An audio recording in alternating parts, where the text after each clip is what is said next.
కూడి వచ్చిన మీ అందరికీ మన ప్రభువును ప్రియ రక్షకుడైన యేసుక్రీస్తు వారి పరిశుద్ధమైన నామములో నా ప్రత్యేక వందనాలు తెలియజేస్తున్నాను.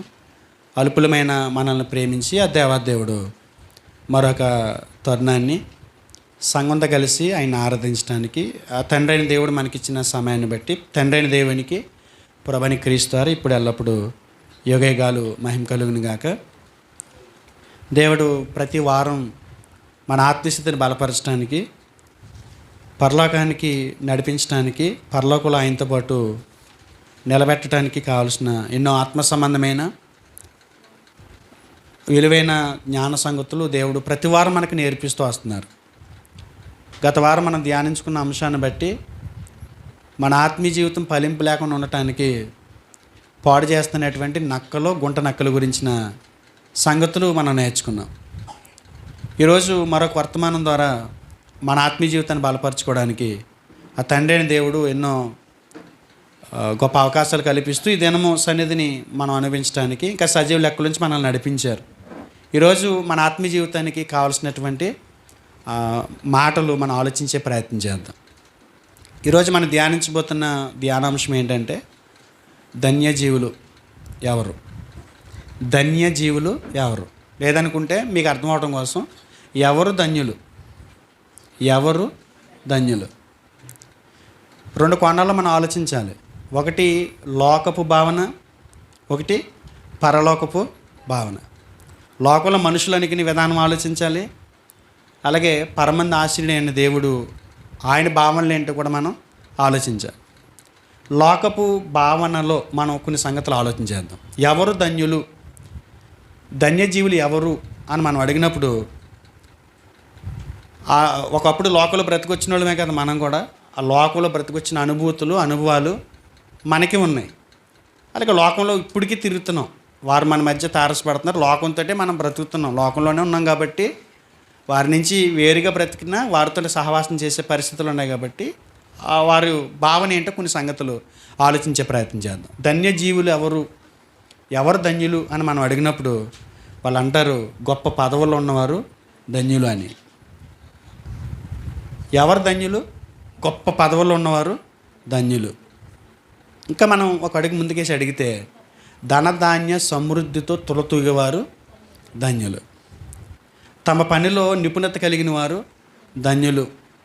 బలిష్ఠులు వగైరా ఇలాంటి వాళ్ళందరూ కూడా ధన్యులు అని ఈ లోకం భావిస్తుంది.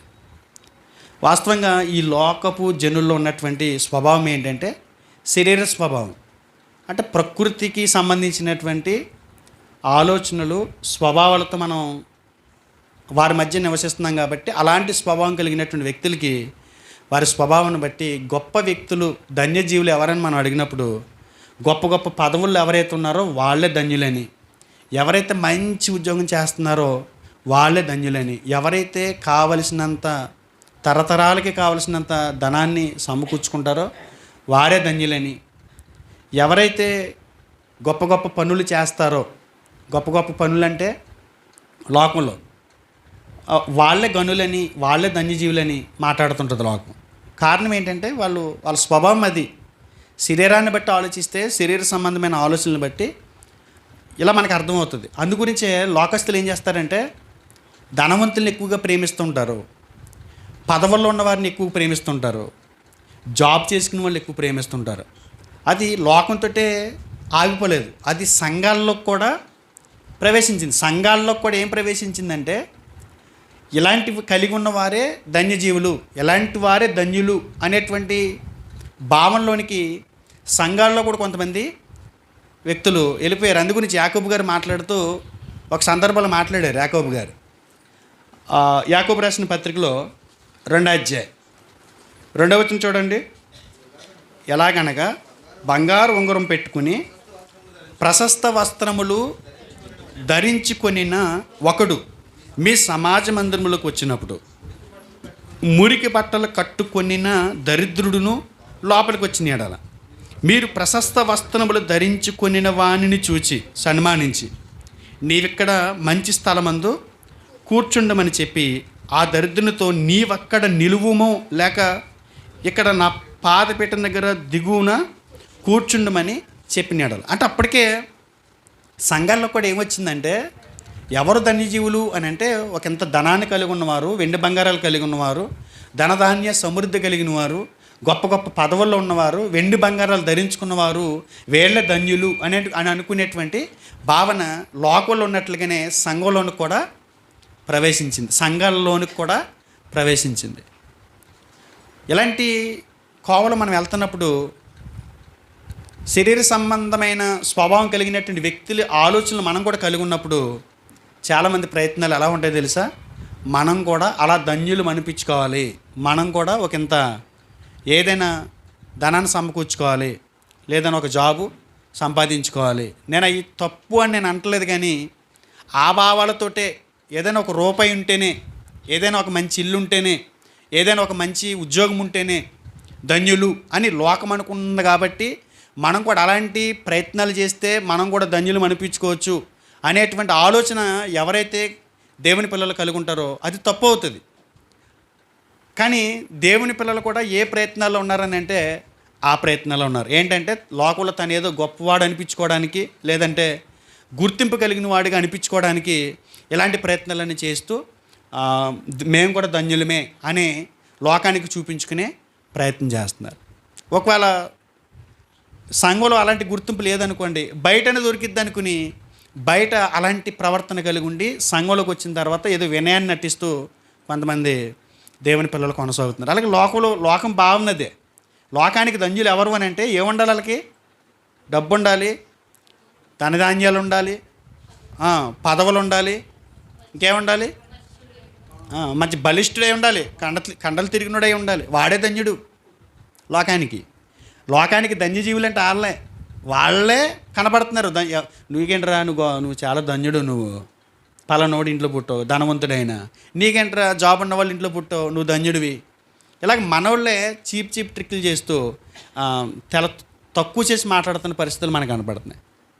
గతంలో ఒక ఆయన పేరున్నటువంటి, అంటే ఈ మధ్యలో పేరు సంపాదించుకున్నాడు, క్రైస్తవ సంఘంలో వాక్యం చెప్పడానికి ఒక పేరు సంపాదించుకున్నాడు ఆయన. ఇంతకు విషయం ఏంటంటే ఆయన వచ్చేటప్పుడు, అన్న నేను పలానా చోటకి వాకింగ్ చెప్పడానికి వస్తున్నాను, మీకు ఏమైనా ఖాళీ అని అడిగాడు. నాకు ప్రేయర్ ఉంది, నేను ప్రేయర్ అయిన తర్వాత వస్తాను తమ్ముడు అని చెప్పాను. సరే అని చెప్పి రండి, కుదిరితే రండి తప్పనిసరిగా అన్నాడు. దగ్గరికి కదా మనం మాట్లాడుకోవడానికి బాగుంటుంది, చాలా కాలం అయింది కదా అంటే నేను ఒక తమ్ముడిని తీసుకుని మన సంఘంలోనే వెళ్ళిన తర్వాత అక్కడ కూడిక అయిపోయింది, అన్నీ అయిపోయిన తర్వాత లోనికి భోజనాలు పిలుస్తారు కదా, ఆయన స్పీకర్ కదా, ఆయన లోనికి తీసుకెళ్ళారు.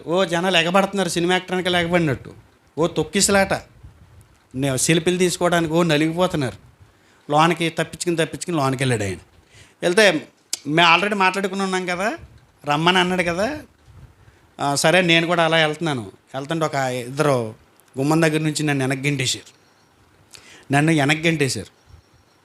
ఎందుకు వెనక్కి గెంటేశారంటే, నేను పొద్దునంత ఏదో ఎక్కడికో చిన్న పని మీద వెళ్ళి వచ్చి ఆ నైటు అదే డ్రెస్ తోటి మన సంఘంలో పరిచర్య చేసేసి శుక్రవారం కూడికలో మీటింగ్కి వెళ్ళిపోయాను అదే డ్రెస్ తోటి. వాళ్ళు ఏం చూశారు? పైన నలిగిపోయిన వస్త్రాలు ఏంటి మాసినట్టుకుని, వీడు దరిద్రులా ఉన్నాడు వీడు అని వాళ్ళిద్దరు నన్ను గెంటేశారు. గెంటేసేదవిడికి సరే అంటే వాళ్ళ దృష్టికి ఎలా కనపడుతుందంటే అలాగే కనపడుతుంది. గెంటేశాడు. సడన్గా ఆయన లోన కూర్చుని ఆయనకి తెలియదు ఆ విషయం. నన్ను బయటికి వెళ్ళిపోమన్నారు, పక్కకి వెళ్ళిపోమన్నారు అని ఆయనకి తెలియదు. టక్కుమని లేచేసి స్టీఫెన్ అని ఎక్కడున్నాడో అని ఆయన్ని ఎత్తుక్కుంటున్నాడు వచ్చి. ఇంతకు ఆయన్ని గొప్పోడని వాళ్ళు చూస్తున్నారు, కానీ వాక్యం తెలిసినోడికి తెలుసు కదా ఎవడు గొప్పోడో. సరే ఆయన వచ్చి అన్న రండి అని చెప్పి పిలిచాడు. అక్కడ నన్ను వెనక పొమ్మన్న ఇద్దరు చాలా సిగ్గుపడ్డారు. అంటే క్రైస్తవులుగా కొనసాగుతున్నారు, కానీ వారిలో ఉన్నటువంటి ఆలోచన ఏంటంటే ఒక మంచి వస్త్రం కట్టుకుంటే, మెడలో ఒక మంచి జరుపుత లాంటి గొలుసు వేసుకుంటే, ఈ మధ్యలో అన్నీ కూడా రోల్ గోల్డ్ వచ్చేసినాయి, సేమ్ గొలుసులాగా ఉంటున్నాయి. అవి చూసి పిల్లలు పెళ్ళిళ్ళు చేసేస్తున్నారు. మెడలో గొలుసులా అనేదోడికి అవి చూసి చేసేస్తున్నారు. తర్వాత తెలుస్తుంది అది రోల్ గోల్డ్ అని, అది ఒరిజినల్ కాదని. ఇయే మనుషులకి ఎవరు ధన్యులని అంటే ఇవన్నీ కంటికి కనబడి అన్నీ నమ్ముతున్నారు. కాబట్టి మనోళ్ళు కూడా అలా ఉంటేనే ధన్యులేమో, అలా ఉంటేనే మనం కూడా ధన్య జీవులమేమో అనే ఆలోచన దృక్పథంతో మనం కూడా అందులోకి వెళ్ళిపోయే పరిస్థితులు కనబడుతున్నాయి. ఇది కేవలం లోకపు భావన. కానీ ఎవరు ధన్యజీవులు అని పరలోకంలో ఉన్నటువంటి దేవుణ్ణి అడిగితే, పరలోకములో ఆసీనుడై ఉన్న దేవుడు ఆయన భావంలో మనతో చెప్తాడు, ధన్యజీవులు అంటే వారు కాదు. డబ్బున్నవాడు ధన్యుడు కాదు, ఉద్యోగం ఉన్నవాడు ధన్యుడు కాదు, చక్కటి వ్యాపారం చేసుకునేవాడు ధన్యుడు కాదు, బలం కలిగిన వాడు ధన్యుడు కాదు. ధన్యుడు అంటే ఏంటి ఎవడు నేను చెప్తాను చూడు అన్నాడు ఆయన. వారే ధన్యజీవులు దేవుని దృష్టిలో. లోకం దృష్టిలో ఎవడో ధన్యుడై ఉండొచ్చు, కానీ ఎల్లప్పుడూ ఉండే లోకానికి తీసుకెళ్ళటానికి సిద్ధపడిన దేవుడుండే లోకంలో ఎవరు ధన్యులో దేవుని వాక్యం చెప్పింది. ఈ లోకపరంగా ఎవరినైతే ధన్యులు అనుకుంటున్నారో ఆ వ్యక్తుల్ని దేవుడు ఏమనుకుంటున్నాడో చూద్దాం. అర్థమవుతుందా? ధన్యజీవులని కొంతమంది వ్యక్తుల వెనక ప్రజలు పరుగులు పెడుతున్నారు కదా, వాళ్ళు ధన్యులా అని మనం పరలోకంలో ఉన్న దేవుణ్ణి అడిగితే ఏం చెప్తున్నాడో వాక్యంలోంచి ఒక విషయాన్ని చూద్దాం. ఒకసారి అక్కడికి వెళ్దాం. లోకసు వార్త 16వ అధ్యాయం 15వ వచనం ఆఖరి లైన్ చదువుతాం. మనుషులలో ఘనముగా ఎంచబడినది దేవుని దృష్టికి అసహ్యం. మనుషులలో ఘనముగా ఎంచబడింది ఎవరికి అసహ్యం అంట? దేవునికి అసహ్యం అంటది. ఇక్కడ లోకంలో ఏది ఘనంగా ఎంచబడుతుంది? ఎవరు ధన్యజీవులుగా పిలువబడుతున్నారు? ఇవన్నీ ఉంటే ధన్యజీవులు అంటున్నాడు. మనుషుల్లో ఏదైతే ఘనంగా ఎంచబడుతుందో అది నా దృష్టిలో నాకు అసహ్యం, పరమ అసహ్యం. నాకు అలాంటివి అంటే ఇష్టం లేదని చెప్తున్నాడు దేవుడు. దేవుడు చెప్తుంది, అది యేసుప్రభువు వారు చెప్తున్నాడు. అంతేనా అక్కడ చెప్పింది? ఏమంటున్నాడు ఆయన? మనుషుల్లో ఘనంగా ఎంచబడేది ఏదైతే ఉందో అది దేవుని దృష్టికి అసహ్యం. అందుగురించే ఆయన పరిచర్యలో వాడుకోవటానికి ఎలాంటి వారిని ఎంపిక చేసుకున్నాడు? మనం నిజంగా ఎవరిని ఎంపిక చేసుకుంటాం? క్వాలిఫికేషన్ లేకుండా ఎవడు జాబులు పెట్టుకోడు. ఏదైనా ఒక కంపెనీలో జాబ్ కావాలంటే ఏం చేయాలి? క్వాలిఫికేషన్ ఉండాలి, అర్హత ఉండాలి. ఏంటి అర్హత అని అడిగామనుకో, చదువు అడుగుతాడు. లోకపరమైన ఉద్యోగానికి చదువు అడుగుతాడు. వెండి బంగారాలు అడగలేదు, దానికి చదువు ఉండాలి. పూర్తిగా చదివితేనే, దానికి తగ్గట్టుగా ఉంటేనే ఆ జాబు ఇవ్వటానికి అవకాశం ఉంటుంది. ఆయన సేవలో ఆయన సేవ చేయటానికి, ఆయన పరిశుద్ధమైనటువంటి పరిచర్యను జరిగించడానికి ఎవరిని ఎంపిక చేసుకున్నాడు? ఏం చూస్తున్నాడు ఆయన క్వాంటిటీ ఏంటి, ఆయన క్వాలిఫికేషన్ ఏంటి, ఆయన లెక్కల్లో అని అడిగినప్పుడు చాలా అద్భుతమైన సంగతి చెప్పాడండి ఆయన. కొరింథీయులకు రాసిన మొదటి పత్రిక మొదటి అధ్యాయము 27వ వచనం 26 కూడా చూద్దాం. 26 కూడా చూద్దాం. సహోదరులారా, మిమ్మల్ని పిలిచిన పిలుపుని చూడండి.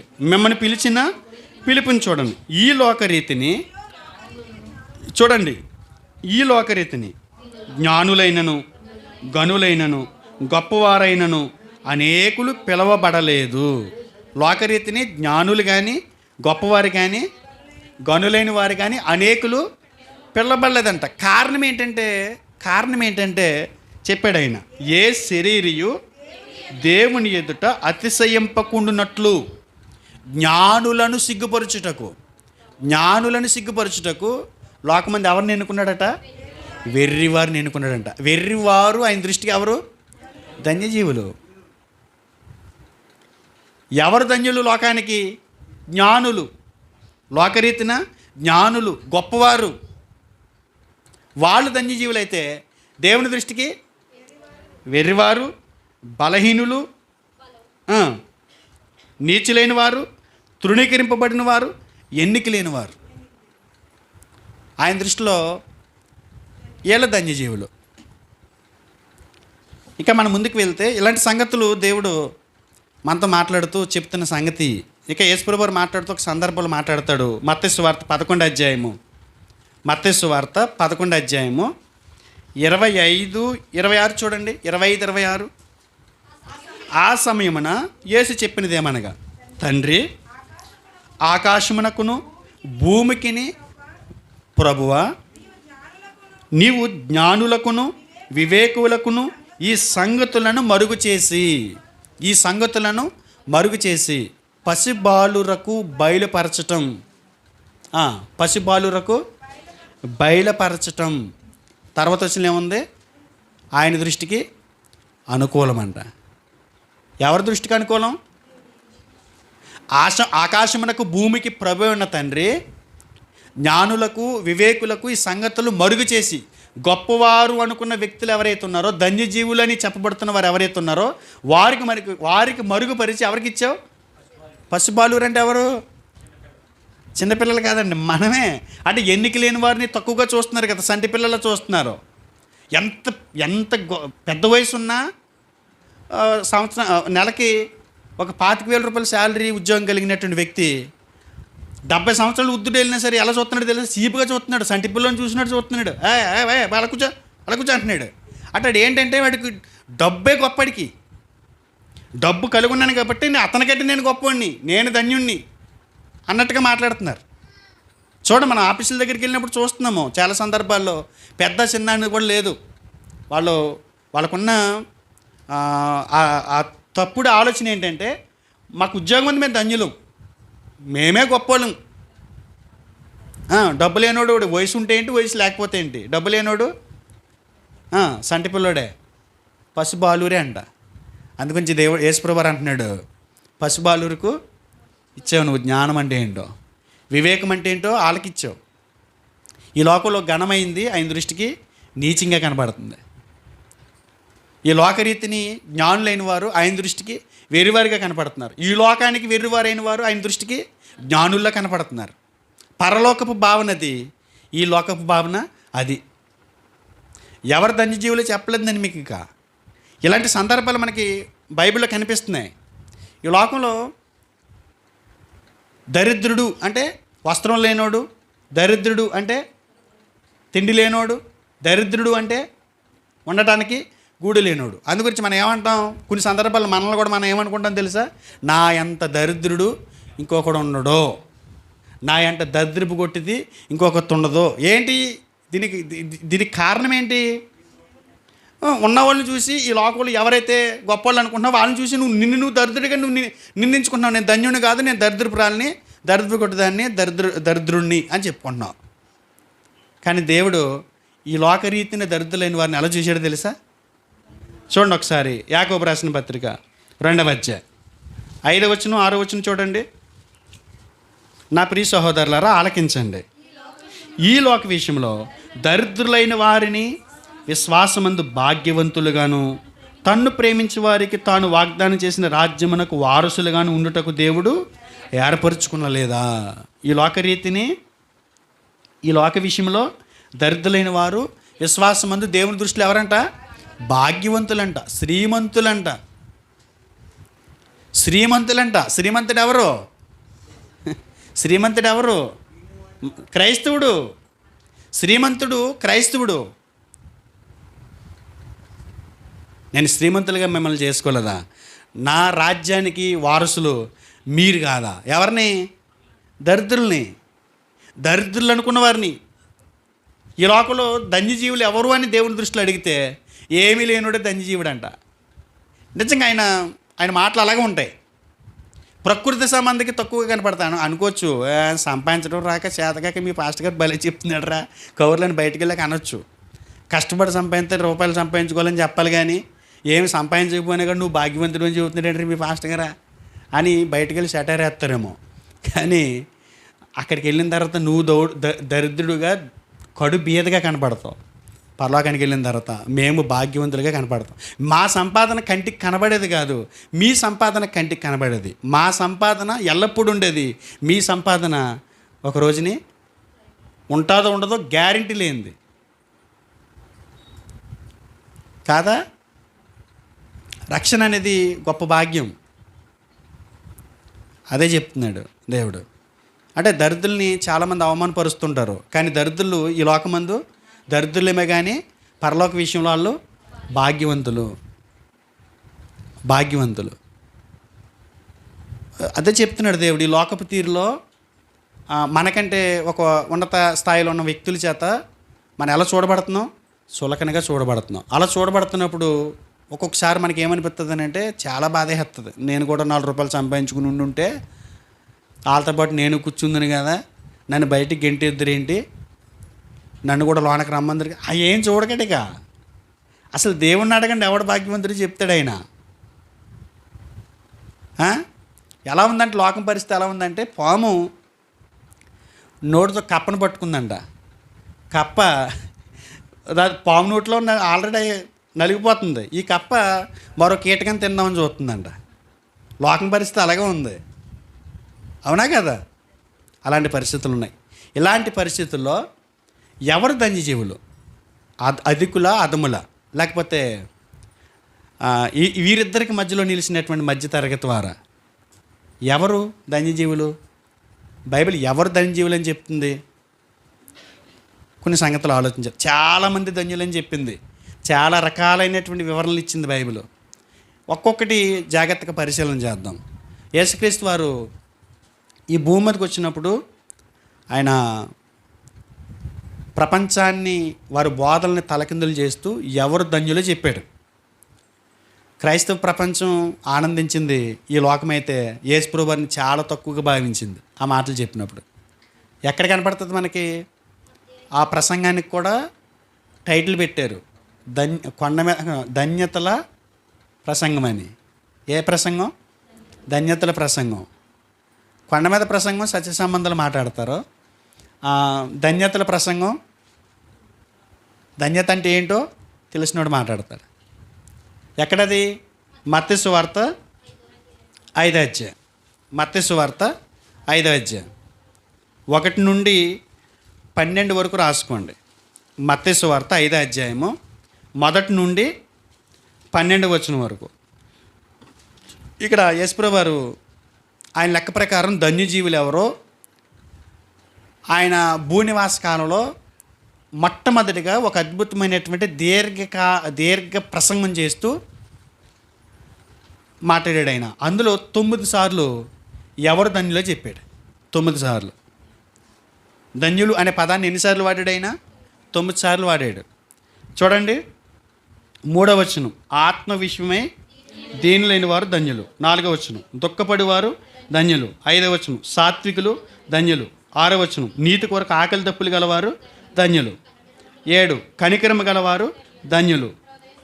హృదయశుద్ధి గలవారు ధన్యులు. సమాధానపరచువారు ధన్యులు. నీతి నిమిత్తము హింసించబడివారు ధన్యులు. 11వ వచనం నా నిమిత్తము జనులు మిమ్మల్ని నిందించి హింసించి మీ మీద అబద్ధముగా చెడ్డ మాటలలో పలుకున్నప్పుడు మీరు ధన్యులు. 9 సార్లు చెప్పాడు ఆయన ప్రసంగంలో. ఎవరు ధన్యులో ఆయన చెప్పుకొచ్చాడు. ధన్యులు ఎవరో ఫుల్ క్లారిటీ ఇచ్చాడు ఆయన. ఒక్కొక్క విషయాన్ని మనం ఆలోచిస్తే ఆశ్చర్యం వేస్తుందండి. ఆయన మాటల్లో ఈ కొండ మీద ప్రసంగమేనే నేను స్వాతంత్రం తెచ్చుకున్నానని చెప్పాడు గాంధీ గారు. గాంధీ గారు చెప్పింది ఏంటంటే, ఈ కొండ మీద ప్రసంగమే మేము స్వాతంత్రం తెచ్చుకోవడానికి కారణమైందని చెప్పాడు. సాత్వికులు ధన్యులు వారి భూలోకాన్ని స్వతంత్రించుకుందరు అన్న మాట మేము అక్కడ వాడాం, దానివల్ల మేము స్వతంత్రం సంపాదించుకున్నాం. ఆ ప్రసంగంలో అంత శక్తి ఉందని చెప్పాడు ఆయన. నిజంగా క్రీస్తుల ప్రతి క్రైస్తవుడు బ్రతికితే ఇవాళ ప్రపంచమంతా కూడా క్రైస్తవంతో నిండిపోయేది అన్నాడు. అలాంటి మాటలు చెప్పాడు ఆయన అని చెప్పాడు ఆయన. ఆయన ఈ యేసుక్రీస్తు వారి కొండ మీద చేసిన ప్రసంగానికి ప్రభావితుడే యేసుక్రీస్తు వారి గురించి కూడా ఒక బుక్ రాశాడు మహాత్మా గాంధీ గారు. జీసస్ క్రైస్ట్ అని ఒక బుక్ కూడా రాశాడు ఆయన. మీరు నెట్లోకి వెళ్ళి చూడండి, వస్తుంది. చాలా అద్భుతమైన విషయాలు యేసుక్రీస్తు వారి గురించి మాట్లాడాడు ఆయన అనుభవాల నుంచి, ఆయన చదివిన గ్రంథంలో నుంచి. అంటే ధన్యులు అంటే ఎవరో ఆయనకు అర్థమైంది. లోకంలో ధన్యులు అంటే వీళ్ళు అనుకుంటున్నారు, కానీ యేసుక్రీస్తు వారు చెప్పిన ధన్యులు లోకానికి విరుద్ధంగా, లోకం సహించుకోలేనట్లుగా, ప్రకృతి సంబంధికి ఏమాత్రం కూడా మింగుడు పడనట్లుగా ధన్యులు అంటే ఎవరో చెప్పాడు ఆయన. ప్రకృతి సంబంధికి మింగుడు పడదు. ఏంటది? ప్రకృతి సంబంధికి మింగుడు పడని సంగతి ఏంటి? యేసుప్రభువు చెప్పిన మాటలమ్మా. ఎవరు ధన్యజీవులు? యేసుక్రీస్తు వారు చెప్పిన వాళ్ళు. లోకానికి ఉండాలి, అన్ని ఏదైనా ఉండాలిరా, ఉంటేనే మన మనుషులు అన్న టైప్లోకి వెళ్ళిపోయారు కొంతమంది. అయితే ఏమంటే మన డబ్బు ఉంటేనే విలువ అండి. ఎవడికో అయితే మనకెందుకు? మన దేవుడికి మనం ఎలా కనబడుతున్నాం, మన దేవుడు మనల్ని ఎలా చూస్తున్నాడు, ఇది మనకి ఇంపార్టెంట్. ఎందుకు ఇది పనిగట్టిన రేట్ చేస్తున్నానంటే, కొంతమందికి పిచ్చట్టేసుకుంది అలా ధన్యులు అనిపించుకోవాలని. అలా మీరు ఎప్పటికీ ధన్యులు కాలేరు. ఒకవేళ లోకానికి అవ్వచ్చేమో, దేవుని దృష్టికి మాత్రం మీరు ఎప్పటికీ ధన్యులు కాలేరు. లోకానికి ధన్యులు ఎవరో కొన్ని విషయాలు మీతో చెప్పి ప్రయత్నం చేస్తాం. ఇది కొండ మీద ప్రసంగం పన్నిగట్టుకుని మాట్లాడాల్సిన అంటే దాని మీద సుదీర్ఘమైనటువంటి ప్రసంగం ఉంటుంది. ఒక్క పాయింట్ చెప్పి వదిలేయాలి. ఫస్ట్ పాయింట్ ఏం చెప్పాడు? ఆత్మ విషయమే దీని లేని వారు ధన్యులు అన్నాడు. ఈ ఒక్క పాయింట్ తోటి నేను ముగించేయాలి. కాబట్టి దీనికి ప్రత్యేకంగా ఒక టాపిక్ మాట్లాడుకుందాం మనం. దీనికి సంబంధించి ఎందుకు ఆత్మ విషయమే దీని లేని వారు ధన్యులు, దుఃఖపడివారు ధన్యులు, సాత్వికులు ధన్యులు, నీతి కొరకు ఆకలి తప్పులు కలిగిన వారు ధన్యులు, ఇలా ఎందుకు చెప్పాడు యేసుప్రభువు వారు అనేది ఒక్కొక్క పాయింట్ నేను వివరణిస్తాను. అది ఖచ్చితంగా ఒక పాయింట్కి వచ్చి గంట ప్రసంగం చేస్తేనే కానీ అది కంప్లీట్ చేయలేను నేను. కాబట్టి యేసుప్రభువు వారు చేసిన ఈ ప్రసంగాన్ని కాసేపు పక్కన పెడదాం, మరొక పార్ట్లో దాని గురించి మాట్లాడదాం. ఇంకా మిగతా సందర్భాల్లో కొంతమంది భక్తులు ఎవరు ధన్యులు అని మాట్లాడుతూ చెప్పారో వాళ్ళ గురించి చూద్దాం. వాళ్ళు చెప్పిన సంగతులు ఆలోచించేద్దాం. ఇప్పుడు ఉదాహరణకి నేను కలెక్టర్గా ఉన్నాను అనుకోండి. కలెక్టర్ చెప్తే ఎలా ఉంటుంది? ఒక వ్యక్తి అక్కడ పని చేసుకుంటున్న వ్యక్తిని, కష్టపడి కూలి పని చేసుకుంటున్న వ్యక్తిని కలెక్టర్ గారు ఆ పక్కన ఆపి, కలెక్టర్ గారు ఆయన ఇళ్ళ దులిపేసుకుని, కష్టపడి పని చేసేవాడు ఇళ్ళ దులిపేసుకుని నమస్తే అని వచ్చాడు అనుకో, నాకంటే నువ్వే గొప్పడు అన్నాడు అనుకోండి, ఎలా ఉంటుంది సిచ్యువేషను? ఎలా ఉంటుంది చెప్పాలి? చూసేవాడికి ఆకర్షణీయంగా ఉంటుంది, చూసేవాడు ఆలోచింపజేసేలా ఉంటుంది. అవునా కదా? అలాంటి వ్యక్తులు, అలాంటి ఉన్నత స్థాయి కలిగిన వ్యక్తులు, అలాంటి ఎచ్చని స్థితిలో ఉన్నటువంటి కొంతమంది వ్యక్తులు ఎవరు ధన్యులో చెప్పారు. మనం అనుకుంటాం ఆ పైన ఉన్నవాడు ధన్యుడని. ఈయన అనుకుంటాడు, పని చేసేవాడు అనుకుంటున్నాడు కలెక్టర్ గారు ధన్యుడని. కలెక్టర్ గారు అనుకుంటున్నాడు నేను ధన్యుని కదా నువ్వు ధన్యుడు అని. ఉదాహరణకి చెప్పండి, కలెక్టర్ గారు ధన్యుడా, పని చేసుకునేవాడు ధన్యుడా? నేను అడుగుతున్నాను, మామూలుగా ఆత్మ సంబంధి ఆలోచిస్తున్నట్టు ఆలోచించి చెప్పండి. మొత్తం అన్నీ వదిలేయండి, నీకు లోకం పక్కనెట్టేయండి కాసేపు. నేను అడుగుతున్నాను మిమ్మల్ని, కలెక్టర్ గారు గొప్పోడా, పని చేసుకునేవాడు గొప్పోడా?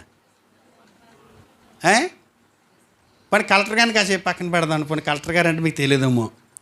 ముఖ్యమంత్రి గారు గొప్పడా, అతని పరిపాలన కింద వ్యక్తులు గొప్పవాళ్ళు చెప్పండి. ముఖ్యమంత్రి గొప్పవాడు, నువ్వు అందుకే ఇంకా అలాగే ఎడుతున్నావు. నేనేమంటానంటే నేనే గొప్పవాడిని. ఎందుకంటే నేను తెచ్చుకున్నది నా భార్య బిడ్డలు ఎదుర్కొంటూ పెట్టుకుని ఆనందిస్తూ సంతోషిస్తూ తింటున్నాను, సరిగ్గా టైంకి పడుకుంటున్నాను, లేవలసినప్పుడు లేస్తున్నాను. ఆయనకి నిద్ర ఉండదు, భార్య బిడ్డలతో గడిపే సమయం ఉండదు. ఆయన అనుకుంటాడు అనాసని ఎక్కిండ్రా బాబు, భార్యతో మాట్లాడి ఎంతకాలమైంది, పిల్లలతో గడిపే సమయం ఎంత సమయం పోయింది. మనం అనుకుంటున్నాం ఆ పదవిలో ఉన్నవాడు గొప్పడు అనుకుంటున్నాం. ఆ పదవిలో ఉన్నవాడు అనుకుంటున్నాడు శుభ్రంగా భార్య బిడ్డలతో సంతోషంగా ఉండటమే గొప్పతారా బాబు, అదే ధన్యత, దాన్ని మేము పోగొట్టుకున్నాం, ఈ బాధ్యతలు తీసుకుని అని వాళ్ళు అంటారు. ఆయన అడగండి, ఎవరు అనిల్ అంబానీని అడగండి, మన ప్రపంచంలో ఆయన ఒక కుబేరుడు. ఆయన అడగండి, మీరు దంజలా మేము దంజలా అన్నాం అనుకో, ఆయన అంటాడు ఓ బాబా అప్పుడుకప్పుడు పడ్డ ఫ్రెష్ చేపలు తెచ్చికి తింటారు, నువ్వు చిన్న చిన్న చేపలు ఒక 50 రూపాయలు 60 రూపాయలు ఎట్టుకుని నీట్గా బతుకునే తెచ్చికి తింటావు, మేము ఫ్రిడ్జ్లో పెట్టుకుని తినాలి, అవి కూడా మాకు లిమిట్స్ ఉంటాయి. ఒక ఇడ్లీ ఇంత చట్నీ తింటాడంట అంతే. మనం ఇంత ప్లేట్లు పెట్టుకుని శుభ్రంగా హాయిగా తింటున్నాం, శుభ్రంగా వెళ్తున్నాం, సంపూర్ణ ఆరోగ్యం, కష్టపడి ఆయన అడిగితేనే మీరు గొప్పలు మనం అనుకుంటున్నాం ఆయన ఆ కారులో తిరుగుతున్నాడు కాబట్టి ఆయన చాలా గొప్పడు అనుకుంటాం, ఆయన ధన్యుడు అనుకుంటాం. ధన్యత అనేది తిరిగే కారులోని, కట్టుకునే బట్టలోని, నివసించి ఇంట్లో ఉండదు, సంతృప్తికరమైన జీవితంలో ఉంటుంది. ప్రశాంతకరమైన జీవితాన్ని గడిపినప్పుడే ధన్యత ఏంటి అర్థమవుతుంది మనకి. అలాంటి వ్యక్తులు కొంతమంది వాళ్ళు అనుభవించి చెప్పారు ఎవరు ధన్యులో వాళ్ళు అనుభవించి చెప్పారు. ఆ సంగతులు కొన్ని ఆలోచన చేద్దాం. కీర్తన 84 మొదటి వచనం. కీర్తన 84 మొదటి వచనం. సైన్యములకు అధిపత్యగు యెహోవా, నీ నివాసములు ఎంత రమ్యములు, యెహోవా మందిర ఆవరణములను చూడవలనని నా ప్రాణం ఎంతో ఆశపడుచున్నది.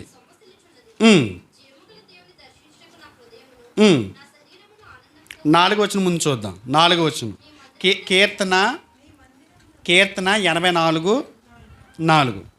నీ మందిరమునందు నివసించువారు ధన్యులు. ఎవరు ధన్యులు? నీ మందిరమందు నివసించువారు ధన్యులు.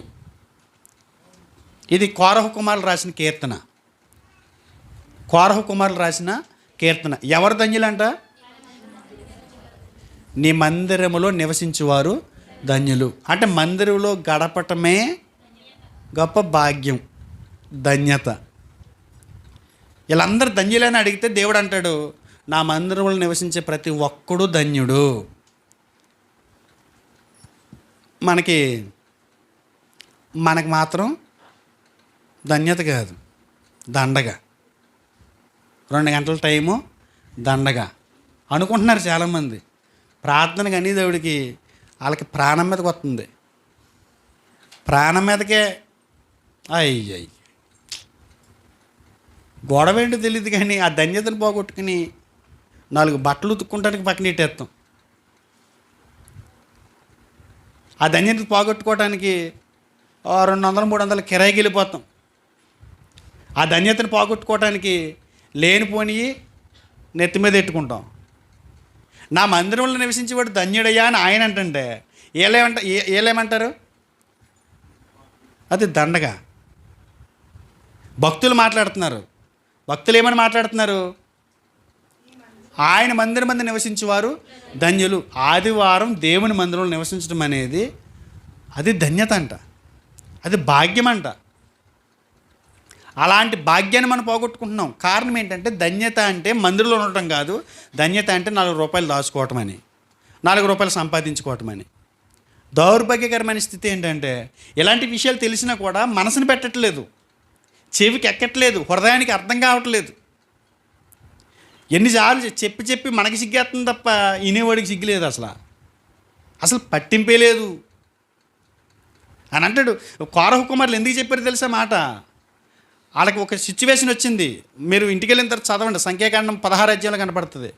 ఈ కోరహు కుమారులు మందిరంలో ఉన్నారు కాబట్టి బతుకున్నారు ఆ రోజుని. అక్కడ భయంకరమైనటువంటి తెగులు, భయంకరమైనటువంటి భూకంపం చేత అనేకులు చచ్చిపోయారు. ఆ చచ్చిపోయినప్పుడు కోరహు కుమారులు దేవుని మందిరంలోకి వెళ్ళిపోయారు. దేవుని మందిరంలో సురక్షితమని వాళ్ళు ఆలోచించారు. ప్రమాదం బయట ఉంటే ప్రమాదం, దేవుని మందిరం సురక్షితం అనుకున్నారు. సురక్షితమైన ప్రాంతం ఏదనంటే, ఆశ్రయదుర్గం ఏదనంటే సంఘమే, దేవుని మందిరమే. అలాంటి దాన్ని కాదనుకుని బయటికి వెళ్ళిపోతుంటారు కొంతమంది, బయట తిరుగుతుంటారు కొంతమంది, దుష్టులతో సాంగత్యం చేస్తుంటారు, పనికిమాలిన వారితో సాంగత్యం చేస్తుంటారు. ఇలాంటి విలువైనటువంటి సమయాన్ని పోగొట్టుకుంటుంటారు. అది ధన్యత అంటున్నాడు ఆయన. ఏంటంట 2వ వచనం చూడండి. యెహోవా మందిర ఆవరణములను చూడవలనని నా ప్రాణం ఎంతో ఆశపడుచున్నది, అది సొమ్మసిల్లుచున్నది. ఏంటంట? పిల్లలు ఏదైనా కావాలన్నప్పుడు మనకు కొనేవాళ్ళది అనుకోండి, ఏడ్చేస్తారు కదా, కుక్క పెట్టి ఏడ్చేస్తారు. ఏడ్చి ఏమవుతారు? సొమ్మసిల్లిపోతారు. ఏం కావాలి వాళ్ళకి? వాళ్ళు అడిగింది కావాలి. భక్తులు అంటున్నారు, మేము సొమ్మసిల్లి పడిపోతున్నాం. కారణం ఏంటి తెలుసా? దేవుని మందిర ఆవరణ మాకు చూడాలన్న ఆశ, అంత ఆశతో మేము ఎదురు చూస్తున్నాం దేవుని మందిరం కొరకు అన్నట్టు. చూడండి, జీవము గల దేవుణ్ణి దర్శించుటకు నా హృదయము నా శరీరము ఆనందముతో కేకలు వేయుచున్నది. 65:4 చూడండి. నీ ఆవరణములలో నివసించినట్లు నీవు ఏర్పరచుకొని చేర్చుకునేవాడు ధన్యుడు. ఎవడు ధన్యుడు? ఆయన ఆవరణంలో నివసించడానికి దేవుడు ఏర్పరచుకుని చేర్చుకున్నవాడట. అంటే దేవుని మందిర భాగ్యం ఆయన ఇస్తున్నాడు. ఆ భాగ్యాన్ని ఎవడైతే అనుభవిస్తాడో వాడు ధన్యుడు. ఎవరు ధన్యుడు? ఆయన మందిరాన్ని అనుభవించేవాడు ధన్యుడు. ఎందుకంటే నీ పరిశుద్ధ ఆలయం చేత, నీ మందిరములోని మేలు చేత మేము తృప్తి పొందేదము. అనేక మేలులు అక్కడ జరుగుతున్నాయంట, అనేక మేలులు మందిరంలో కలుగుతున్నాయంట. అందుగురించే ఆ మందిరములో నివసించుట ఏంటి? ధన్యత, గొప్ప భాగ్యం. ఎవరు ధన్యుడు? దేవుని మందిరంలో నివసించేవారు ధన్యులు. ఆ అవకాశాన్ని పోగొట్టుకోకండి, వాళ్ళే ధన్యులు అంటున్నాడు ఆయన. ధన్యతకి సంబంధించిన మొదటి విషయం ఇది. నిజంగా మనం దేవుని మందిరాన్ని చూడాలని, దేవుని మందిరానికి వెళ్ళాలని, దేవుని మందిరంలో దేవుడిచ్చే ఆనందాన్ని, మేలులు పొందుకోవాలని ఎంతమంది మానసికంగా, శారీరకంగా ముందు రోజే సిద్ధపడి వస్తున్నారు చెప్పండి. బలవంతంగా అప్పటికప్పుడు. కొంతమంది అయితే వ్యాపారం చేసుకుంటూ కరెక్ట్గా 11 గంటలకు వ్యాపారం ఆపి టక్కుమని వచ్చి కూర్చుంటాం. మళ్ళీ 12 అది క్లోజ్ అవ్వగానే ఇటు నుంచి ఇటే వ్యాపారానికి వెళ్ళిపో. అంటే ఇది ఎలా ఉందంటే మానసిక క్షోభలాగా ఉంది వాళ్ళకి. మందిరం గడపటం అంటే, మందిరంలో దేవుని ఆలయంలో అనుభవించటం అని అంటే, ఆ మేలులు పొందుకోవటం అని అంటే, గడపటం అని అంటే వాళ్ళకి ఏదో పెద్ద తలభారంలాగా ఉంది. ధన్యతని పోగొట్టుకోకూడదండి మనం. ఇది గొప్ప భాగ్యం. అందుకే కీర్తనకారుడు మాట్లాడుతూ 26 కీర్తనలు అంటున్నాడు. 26:4 పనికి మారిన వారితో నేను సాంగత్యం చేయను, వేషధారులతో పొందు చేయను, దుష్టుల సంగము నాకు అసహ్యం, భక్తిహీనులతో సాంగత్యము చేయను, నిర్దోషినని నా చేతులు కడుగుకొందును, యెహోవా నీ బలిపీఠం చుట్టూ ప్రదక్షిణము చేయుదును. ఎవరి చుట్టూ? బలిపీఠం చుట్టూ ప్రదక్షిణం చేస్తాడంట. పొమ్మన్నా సరే పోడంట, అక్కడే తిరుగుతూ ఉంటాడంట అటు ఇటు. యెహోవా నీ నివాస మందిరమును, నీ తేజోమహిమ నిలుచు స్థలమును నేను ప్రేమించుచున్నాను. శ్రేష్టమైన సంగతులు. మీరు అనుకుంటారు వెళ్ళిపోయాడు మొత్తం మీద 1000 వేసేసి ఉంటాడు ఏంటి, 2 కలెక్షన్లు ఇచ్చేసాడని ఒకడు, 1000 వేసేసాడని ఇంకొకడు. ఎలా ఉంటాయంటే వాళ్ళు నువ్వు ధన్యుడురా ఏమైనా. కాబట్టి 2 వెళ్తున్నారంట ప్రార్థనకి. ఈలోగాను వంతిని ఇళ్ళల్లో పడిపోయేలాగా ఉందంట. ఎందుకని మంచిది ఇలాగ దూకేద్దామే అందంట ఒక ఆవిడ. సరే అని చెప్పి దూకిందంట. ఒక ఆవిడ దూకేసరికి అతనికి అవతల గట్టికి ఎక్కేసింది. రావే నువ్వు కూడా అనేసరికి ఈవిడ దూకి అందులో పడిపోయింది. ఎందులో బోధలో పడిపోయింది. బోధలో పడిపోతే వెళ్ళంటే బాడైపోయింది. ఎండాకాలం కదా, అటు ఇటు కానీ నిండిపోయింది కదా కాలువ, కొద్దిగా గొరకలోనూ మట్ట కొరసలు ఉన్నాయి. ఇంక అలాగే ఇంటికి వెళ్ళి మళ్ళీ రెడీ అయ్యి వచ్చేసరికి ప్రార్థన అయిపోద్ది, ముగింపు ప్రార్థన అయిపోద్ది, నువ్వు వెళ్ళిపో అన్నదంట. సరే ఈవిడ వెళ్ళిపోయింది. ఈవిడ వెళ్ళిపోయి పాస్టర్ గారు వాకింగ్ చెబుతుంటే అలాగే ఉంది. ఈయనేమో దీర్ఘంగా ఉంటుందని ఈయన అనుకుంటున్నాడు. ఆవిడ దృష్టి అంతా అక్కడ ఎలా ఉందంటే గట్టిగా పట్టేసి వాటికి ఇంటికి కట్టిపోతుంది, శుభ్రంగా తయారు చేసుకుని వండేసుకుని పులిసేసి తినేస్తుందని ఈవిడ బాధ. ఆవిడ దేవుకుని 2 మట్ట కురసలు పట్టుకుని మందిరం పోయింది నాకు, అది శుభ్రంగా వాక్యమని సంఘంతో సంతోషంగా దేవుని మందిరంలో మేలులు పొందుకుంటుందని ఈవిడ గోల. ఇక్కడ ఈ గోళ మందే, ఆ బయట తిరిగినోడు గోళ ఆడిది. అర్థమవుతుందండి. ఈ విషయాన్ని మనం అర్థం చేసుకోగలిగితే, అంటే మన జీవితంలో డబ్బు ఒక భాగం కాదండి, మన జీవితంలో వ్యాపారం ఒక భాగం కాదు, మన జీవితంలో ఉద్యోగం ఒక భాగం కాదు, దేవుడే మన భాగం. మనకి జీవితాన్ని ఇచ్చిన దేవుడే ఒక భాగం. దేవుడికి ప్రథమ స్థానం ఇవ్వాలి. మిగతా ఏ స్థానమైనా దేవుని కింద ఇవ్వాలి.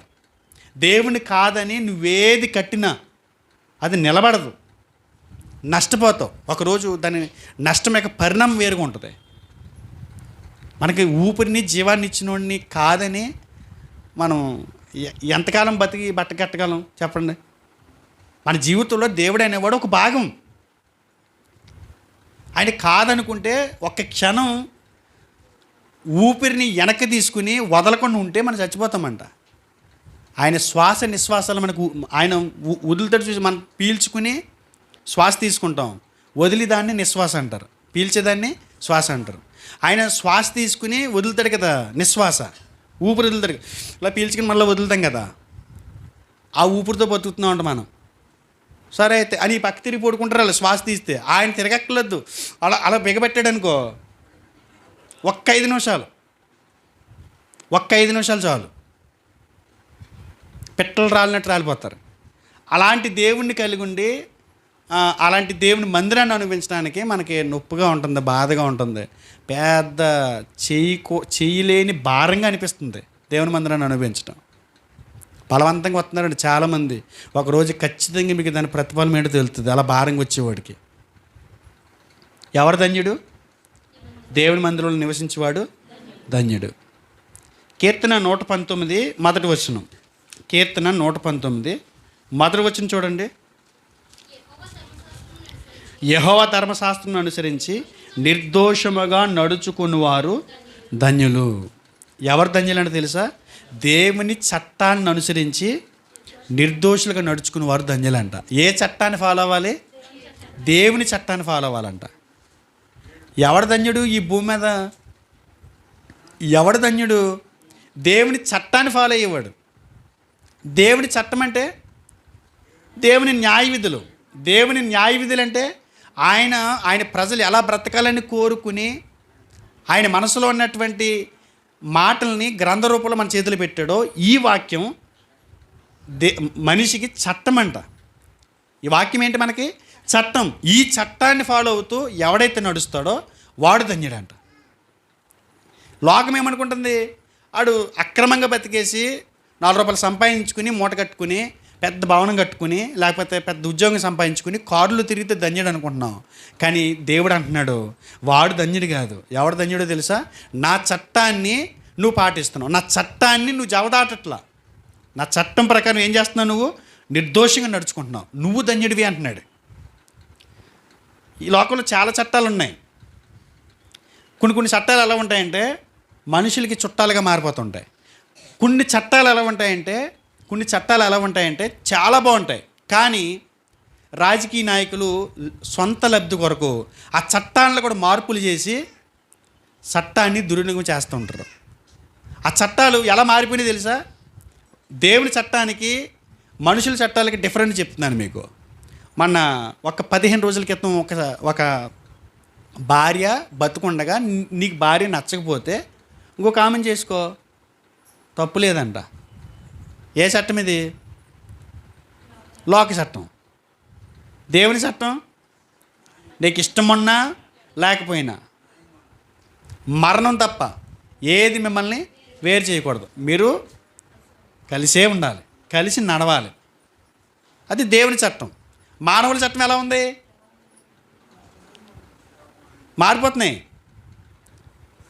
దేవుని చట్టం ఏంటంటే స్త్రీ పురుషులకి ఇద్దరు కలిపి వివాహం చేయాలి, పురుషుడు స్త్రీ. ఇది ప్రకృతి ధర్మం. ప్రకృతి ధర్మాన్ని కూడా అతిక్రమిస్తూ ఇద్దరు పురుషులు పెళ్లి చేసుకున్న పర్వాలేదు, తప్పు లేదని, ఇద్దరు స్త్రీలు వివాహం చేసుకున్న తప్పు లేదు. ఇది ఏ చట్టం? పర్లేదు. మనకి కొటేషన్ కనపడుతుంటుంది కదా బస్సుల మీద, బండి తోలువలకి కింద ఎదురు బస్సు వెళ్తుంది అనుకో, దానికి కొటేషన్ ఉంటుంది. మద్యం తాగి వాహనం నడపరాదు. అదేనా? అది కరెక్టేనా అంటున్నాను నేను. కరెక్టేనా? నేను అడుగుతున్నాను మిమ్మల్ని. మద్యము తాగి వాహనము నడపరాదు కరెక్టేనా అని అడుగుతున్నాను నేను. ఆ కొటేషన్ తప్పండి. మద్యం తాగరాదని పెట్టాలి. అర్థమైందా? మద్యం తాగి వాహనం నడపరాదంటే ఏంటి అర్థం? తాగి ఇంటికాడ ఉండు వాహనం నడపకాని. అవును, అది చూసావా, పోలీసు వారు రాయించారు, మద్యం తాగి వాహనం నడపరాదు, చట్టాన్ని ఫాలో అవుతాను, ఇంటికాడ తాగి ఇంటికాడ కూర్చుంటాను వెళ్ళలే అంటాడు ఒక్కొక్కడు. అందరూ బాగుండాలి, అది కరెక్టా? అందరూ బాగుండాలి, అందులో నేను ఉన్నా లేకపోయినా పర్వాలేదు అనాలి. అది చట్టం, దైవ చట్టం. అందరూ బాగుండాలి, అందులో నేను లేనా అందరూ బాగోకూడదని అర్థం. అర్థమైందా? దేవుని చట్టానికి మానవుల చట్టాలు డిఫరెన్స్ చూడండి. నువ్వు నష్టపోయినా పర్వాలేదు, అందరూ బాగోవాలి, అది కోరుకో అంటది దేవుని చట్టం. ఏంటి అలా చూస్తున్నారేంటండి అన్నాం అనుకో, దేవుడు కళ్ళు ఇచ్చింది దేనికి అన్నాడు. దేనికి ఇచ్చాడంట? అందాలను చూడటానికి ఇచ్చాడంట. ఎలా ఉందంటే ఒక ముళ్ళు ఉంది, నెమ్మ ముళ్ళు. అది మగాడికి గుచ్చుకుంటే ఒక రకమైన నొప్పి, ఆడదానికి గుచ్చుకుంటే ఒక రకమైన నొప్పి వస్తుందా? ఎవరికి గుచ్చుకున్నా ఒకటే కదా, ఒకటేనా? వీడికి గుచ్చుకుంటేనేమో ఒక రకమైన నొప్పి, ఎదరోళ్ళకి మాత్రం ఎన్నెన్ని గుచ్చేస్తాడు. వీడి భార్య ఎదుటివాడికి కన్నెక్కి చూడకూడదు, వీడు అందరికి చూస్తుంటాడు, కళ్ళు ఇచ్చింది ఎందుకు దేనికి అంటాడు. దేవుడు అంటాడు అసలు చూస్తేనే నువ్వు వ్యభిచారమని నేను లిస్టులో రాసేస్తున్నాను రా అంటాడు. చూడటానికి కళ్ళు ఇచ్చాడు కదండి, ఏం చూడటానికి ఇచ్చాడో తెలియదు అడిగి. అంటే మానవ చట్టాలకి దేవుని చట్టానికి డిఫరెన్స్ చూడండి. అవి బాగున్నట్టుగా కనపడతాయి కానీ అందులో లోపాలు ఉంటాయి. పోనీ అదైనా పూర్తిగా చేస్తున్నారంటే అది లేదులే, అది కాసేపు పక్కన పెడదాం. దేవుడు ఏమంటాడనంటే నేను చెప్పిన ధర్మశాస్త్ర ప్రకారం అనుసరించి నిర్దోషంగా ఎవడైతే నడుచుకుంటాడో వాడు ధన్యుడు. నిర్దోషంగా నడుచుకునేవాడు ధన్యుడు. ఇంకా మనం ముందుకెళ్తే 106 కీర్తన చూడండి. కీర్తన 106 3వ వచనం. న్యాయమును అనుసరించువారు ఎల్లవేళలా నీతిని అనుసరించి నడుచుకునేవారు ధన్యులు. ఎవరు ధన్యులంట? న్యాయమును అనుసరించి ఎల్లవేళలా. ఎప్పుడు? ఎల్లవేళలా అంటే ఏంటి అర్థం? ఆ మాట ఎందుకు రాయించాలి? నీతిని అనుసరించి వాడు ధన్యుడు అని చెప్పేస్తూ మాటతో పోయేది. ఎల్లవేళ అంటే ఏంటి అర్థం? ఎప్పుడైనా అంటే అర్థం ఏంటంటున్నాను నేను. ఆపోజిట్ అప్పుడప్పుడు ఎలా ఉంటుందంటే నేను చెప్తున్నాను, ఒక ఉదాహరణ ఎప్పుడు చెప్తూ ఉంటాను నేను ఎప్పుడు మాట్లాడుతుంటాను. నీతిని అనుసరించడం అంటే అప్పుడప్పుడు చెడ్డోళ్ళు కూడా మంచోళ్ళు ఉంటారండి. దొంగోడు పేదోళ్ళు దొంగతనం చేయడు. దొంగతనమే తప్పు. దొంగతనమే తప్పు. ఏం చేస్తున్నాడు? పేదోడు పెద్దోడని చూసుకుంటున్నాడు. పెద్దోడి దగ్గర కొడదాం చిన్నోడు, అది దొంగతనమే తప్పు. కానీ అడుగు మంచి దొంగ చెడ్డ దొంగ? మంచి దొంగ. ప్రభువా పేకాటికి వెళ్తున్నాను తండ్రి, ప్రార్థన మంచిదే, వెళ్ళి పని మంచిది కాదు. అంటే ఎలా ఉంటుంది, కొన్ని మంచి పనుల్లో కనబడుతుంటాయి కానీ చెడ్డది. ఇద్దరు పాపం భార్య భర్తలు టిఫిన్ చేస్తున్నారంట. టిఫిన్ చేస్తుంటే కింద బ్యాగ్ ఒకటి ఉందంట. ఏడు బ్యాగ్ ఉందంటే చూడు అన్నాడంట. మంచి ఆ బ్యాగ్ దగ్గర చాలాసేపు కూర్చుండిపోయారంట. వాళ్ళు టిఫిన్ చేసేసారు, అయిపోయింది, ఎవరు రావట్లేదు. ఒకసారి బ్యాగ్ తీ పైకి అన్నాడంట. తీసేదేవుడికి వెళ్ళి జిప్పు తీసేదేవుడికి బ్యాగ్ది 5 లక్షల క్యాష్ ఉందంట అందులో. ఇంకా అసలు వీళ్ళకి మొత్తం చెమటలో. అప్పుడు ఏం చేశారంటే తప్పది అని చెప్పి ఆ బ్యాగ్ కట్టుకుని హోటల్ యజమాని దగ్గరికి పట్టుకెళ్ళి, ఏమంటే ఎవరు బ్యాగ్ మర్చిపోయారు పాపం, క్యాష్ ఉంది అందులో, ఏ పెళ్ళికో పిల్ల పెళ్ళికో మరి అప్పు తెచ్చాడో ఎప్పటికి వెళ్తాడో ఏంటో తెలియదు పాపం, ఈ బ్యాగ్ మీ దగ్గర ఉంచండి అన్నాడంట. వస్తారో ఖచ్చితంగా వస్తారంటేనే అయ్యి బాబు ఇలాంటి మనుషులు నేను నా జీవితంలో చూడలేదండి. మీ ఫోటో స్టూడియో ఫోన్ చేస్తాను, మీ ఇద్దరు ఫోటో పేపర్లు ఎంతాను అన్నాడంట. మీకు నమస్కారం బాబు, మా ఫోటోలో దేవద్దు అన్నారంట. ఇంతకీ ఏంటంటే అక్కడ ఇద్దరు భార్య భర్తలు కాదు, భర్తకి తెలియకుండా ఆవిడ, భార్య తెలియకుండా ఆయన వచ్చారు సరదాగా ఎంజాయ్ చేద్దామని. చేసింది మంచి పనే కానీ తప్పు కనపడుతుంది. అంటే నీతి అనుసరిస్తాం కానీ ఆ నీతి ఎల్లవేళలా అనుసరించం. మనకి కరెక్ట్ అనిపించింది మనకి ఫోన్లే చేద్దాం. ఒకసారి చూడండి, మనమే 100 దొరికిందనుకో ఇద్దాం, 10 దొరికిందనుకో బాబు వెళ్ళరామా తీసుకో 10 అంటాడు. 10 కాబట్టి ఇచ్చేస్తాడు అవతలడికి. 10 దొరికిందిరా మా పక్కన అడుక్కునోడు ఉంటే వేసేసాను అంటాడు. 100 దొరికితే ఈడి పెద్ద అడుక్కునోడు అయిపోతాడు. అవునా కదా? మంచి కనపడుతుంది, నీతి కనపడుతున్నట్టు ఉంటుంది కానీ అది నీతి కాదు. అందుకొచ్చి దేవుడు ఆయన మాట రాయించాడనంటే అందులో ఒక విషయం ఉంటుంది. ఎల్లప్పుడూ నీతిని అనుసరించాలి. నీకు కుదిరినప్పుడు కాదు, నీకు వీలుగా ఉన్నప్పుడు కాదు, నువ్వు కష్టంలో ఉన్నా, నీకు వీలు కుదరనప్పుడు, ప్రతికూలమైన పరిస్థితుల్లో కూడా నువ్వు నీతిని అనుసరించి బ్రతికితేనే నువ్వు ధన్యుడివి. దేవుని పిల్లలు అలా ఉంటారు, అందుగురించే వాళ్ళే ధన్యులు. ఎలాంటి పరిస్థితుల్లోనైనా నీతిని అనుసరిస్తూ దేవుడు చెప్పిన విధంగా బ్రతికేవాడు ధన్యుడని బైబిల్ చెబుతుంది. ఈ ధన్యతలన్నీ మనం పక్కన పెడతాము. ఎవడో డబ్బు ఉన్నవాడు ధన్యుడు అనుకుంటాం, ఎవడో పదవి ఉన్నవాడు ధన్యుడు అనుకుంటాం. ఎవరు ధన్యుడు? ఆయన చట్టాన్ని అనుసరించేవాడు ధన్యుడు, నీతిని అనుసరించి బతికేవాడు ధన్యుడు, దేవుని మందిరంలో నివసించేవాడు ధన్యుడు. ఇంకొక మాట చూద్దామా? ఇంకొక మాట కీర్తన 33 12 వచనం. కీర్తన 33:12. యెహోవా తమకు దేవుడిగా గల జనులు ధన్యులు, ఆయన తనకు స్వాస్థ్యముగా ఏర్పరచుకున్న జనులు ధన్యులు. ఎవరు ధన్యులంట? యెహోవా దేవుడిగా గల ధన్యులు ధన్యులంట. మన దేవుడు ఎవరు? ఆయనే కదా. యెహోవా అని ఆయన్ని దేవుడిగా కలిగినటువంటి ప్రజలు ధన్యులు. ఎందుకని? కీర్తన 144లో కూడా ఇదే మాట చెప్తాడు ఆయన. కీర్తన 144:15 చూడండి. 144:15. ఇట్టి స్థితి గలవారు ధన్యులు, యెహోవా తనకు దేవుడిగా గల జనులు ధన్యులు. ఎవరు ధన్యులండి? ఎవరు ధన్యులు? దేవుణ్ణి దేవుడిగా కలిగి ఉన్నవారు ధన్యులు. మనం ఎవరు ధన్యులు అనుకుంటాం మనం? అనిల్ అంబానీ గారి కొడుకైనా వస్తుంటాడు, బాగుంటాడు కుర్రోడు. ఆయన చూసినప్పుడల్లా అనుకుంటారు, ఆ వాచ్ ఎంత అనుకుంటున్నాం? 7 కోట్లు. ఇలాగే రీల్స్లో ఆ వాచ్ ఎంత అనుకుంటున్నాం? 7 కోట్లు. ఆ షూట్ ఎంత అనుకుంటున్నాం? 8 లక్షలు. ఇలా మాట్లాడుతుంటారు. ఆడు కడుపుని పుట్టినోడు ధన్యుడు అంటాడు, ఆడు కడుపుని పుట్టినోడు ధన్యుడు అంటాడు. అది ఎవరిది అనుకుంటున్నాం? ఫలానా వాళ్ళది. అంటే ఆ ఇల్లు కలిగి ఉంటే ధన్యులు, లేకపోతే ఫలానా వాళ్ళ బిడ్డ అని చెప్పుకుంటే ధన్యులు. ఇలాగ ఈ లోకం భావిస్తుంది. కానీ దేవుడు అంటాడు, నన్ను దేవుడిగా కలిగిన ప్రజలు ధన్యులు.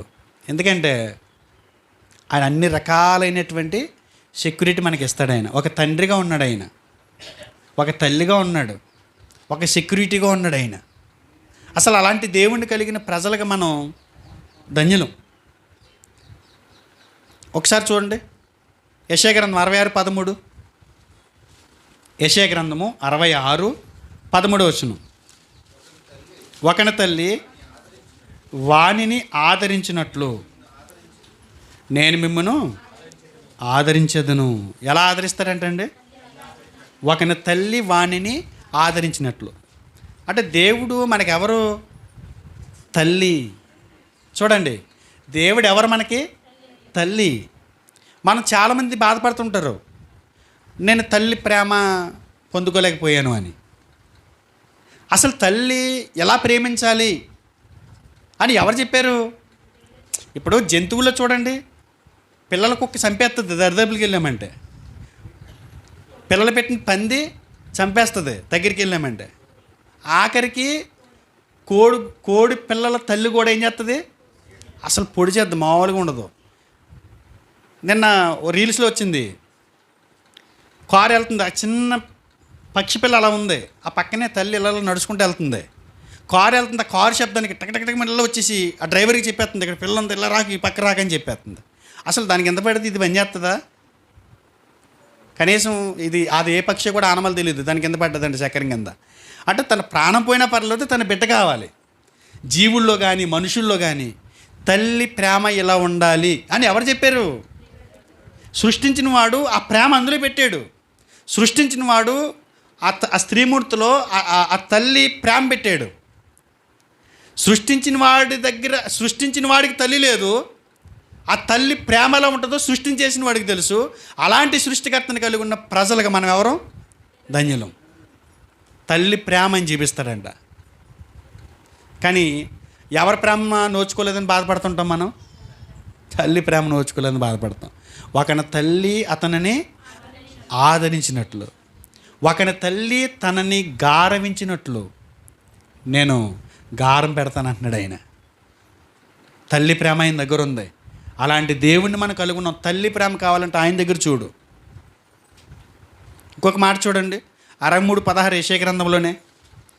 యెషయా గ్రంథము 63:16.